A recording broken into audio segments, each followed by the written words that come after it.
Sénégal, bonjour. À la une de Tribune Quotidienne, on peut lire le procureur fonce sur les corona dealers, pour ne pas dire les corona mafieux. En tout cas, les ministres et d'âge attendus de pied ferme à la DIC. S'agit-il d'une odeur de Nefere Mbambour dans les tchaya, des personnalités qualifiées à tort ou à raison de voleurs de la République autour de l'argent destiné à la lutte contre la Covid-19 ou un Narembaï qui ne dirait pas son nom, c'est au nom du droit à l'information, que Tribune Quotidienne souligne des infractions déjà constatées par la Cour des comptes. Tout compte fait, le peuple réclame pour ne pas dire réclame tigi, justice. Même s'il a dit, il y a qu'un petit d'un pays, critique le journal pour sa part, de renseigner enquête préliminaire sur la gestion des fonds Covid-19, la DIC aux trousses des voleurs de la République. Bon,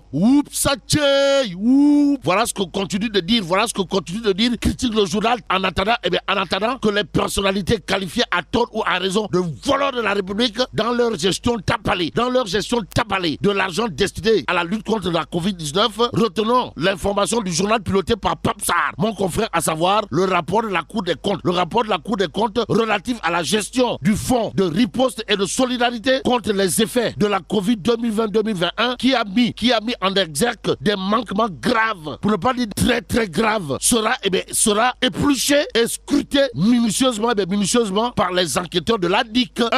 Ainsi tout chemin sera parsemé de DIC avec justement les personnalités épinglées par le rapport de la Cour des comptes en question, à la question de savoir s'il n'est pas question, alors là pas du tout question d'un tourlendem. Pour l'instant, Besby, le jour de révéler le dossier du rapport de la Cour des comptes, transmis Raking Taf et Johnny à la police judiciaire, ticket dem dik. En d'autres termes, tchaf dina khamba febi dina yakou. Surtout que le procureur instruit la DIC de débuter les enquêtes sans délai. Que retenir d'autre à ce sujet sinon de fortes suspicions de captation de ressources par des fonctionnaires. Et là, Souniou Milliard nous reste de souligner pour l'instant de la poudre aux yeux, mais les yeux dans les yeux. C'est ainsi que parle Ismaïla Madior Fall, histoire de déclarer le rapport n'a pas été fait pour être rangé dans les tiroirs. Vrai ou pas, l'observateur Lobs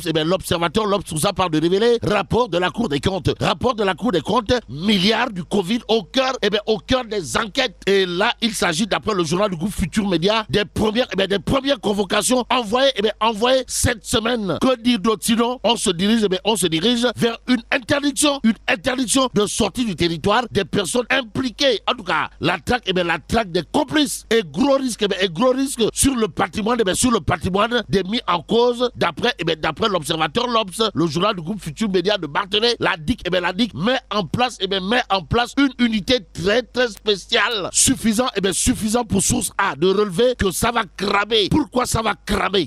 Parce que d'après source A, le procureur active la DIC pour l'ouverture des enquêtes préliminaires sur la gestion tapalée des fonds Covid-19 afin de situer clairement et nettement les responsabilités. Et c'est en toute responsabilité que Vox Populi retient et fait retenir que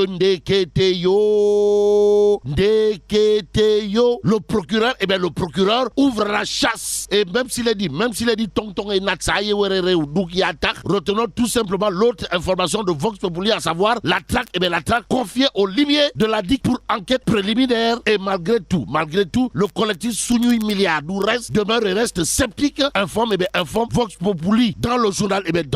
Celui qui exulte, c'est Ali Ountine, l'homme de considérer à plus de titres que le communiqué de presse. Le communiqué de presse du procureur est inédit. En attendant de voir, pour ne pas croire à un Wernombo politicien contre le peuple, restons avec Vox Populi, le journal, au chapitre des contre-coups de l'opération Wernombo, de nous renseigner sous mandat de dépôt les 9 pastéfiens de Diourbel jugés demain. Aujourd'hui, il convenait de lire dans Vox Populi retour de parquet pour les 15 jeunes patriotes interpellés à Dakar, la capitale. L'information capitale de Tribune Quotidien gravite également autour de la construction de l'hôpital de Refane. Et là, retenons tout simplement et tout bonnement, d'après le journal du groupe des médias, que le Baol tout entier le Baol tout entier reconnaissant à Bougane Gueye Dany. Est-ce que sommes-nous tentés de dire, en tout cas, Bougane Gueye Dany ou le bulldozer du landerneau politique sénégalais, par ailleurs, l'homme très social,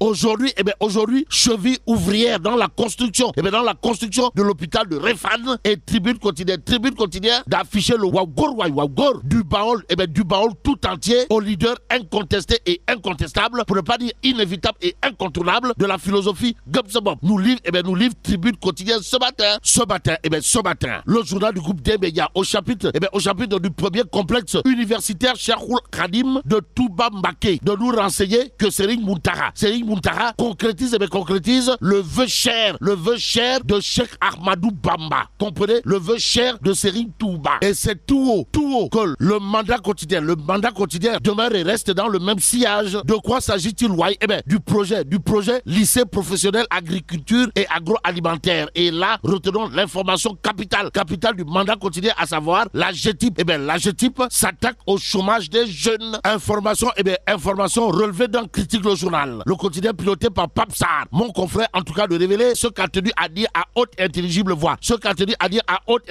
voix Malick Gaye, ou le DG de la GTIP sur les lycées agricoles, à savoir il sera question de 80% de pratique et 20% de théorie. Le témoin quotidien toujours au chapitre de cette actualité de renseigner Thiès, en prélude à la visite du président de la République, El Hadj Malick Gaye, DG de AGETIP, vante les mérites des lycées professionnels agricoles et du programme Reunda Oni. Bon, restons avec le témoin quotidien qui affiche à sa une l'exhortation du docteur Cheikh Kanté, alias Koroche. Bon, l'homme de dire à haute intelligible voix que tous les nommés et élus de Macky Sall mouillent le maillot. Celle qui mouille le maillot dans cette histoire, d'après Tribune Quotidien, c'est Ndeye Saly Diop Dieng.